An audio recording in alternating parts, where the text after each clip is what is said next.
Hey guys, welcome back to our conditions video series. Today we're going to discuss SLAP lesions. And no, we don't hit our patients here. SLAP lesion, SLAP, is an acronym for Superior Labral Anterior Posterior. And all it's describing is a tear or detachment of the glenoid labrum right here at the top of the shoulder. So now, I know I just used a lot of words, but let's explain this a little bit to you guys. A little bit of anatomy lesson here. So at the shoulder, we have a cartilage or fibers called the labrum. The labrum acts as like a shock absorber for the shoulder, just the same way as the meniscus works for the knee.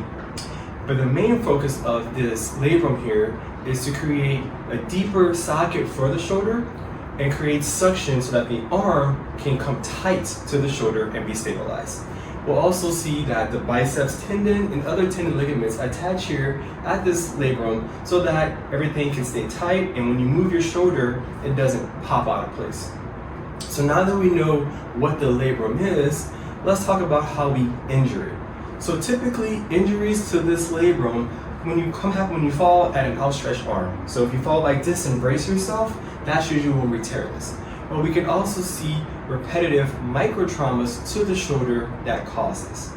Our typical SLAP lesion patient is an active young male. This young male will do things like work overhead like a carpenter or a mechanic, or they might be a thrower, or they might be a swimmer. Over time, these motions can just cause damage at the shoulder and create a SLAP lesion. Now, I know we said we see this mostly in younger men, but we're also starting to see a trend that's happening in our older and aging population. Now, those with SLAP lesions will complain of pain at the shoulder, but it'll be like a dull, vague ache. And they'll usually notice it when they are working overhead or when they're working across their body. In addition to that, they'll also feel some popping or crepitus when they move their arm across their body. So, if you or someone you love is having pain in the shoulder and feels some cracking and popping, I want you to stay tuned. In this series of videos, we're going to show you how we diagnose SLAP lesions in our office, how we treat it, and we do start home feeling no pain here in the shoulder. So stay tuned, and we'll see you in the next video.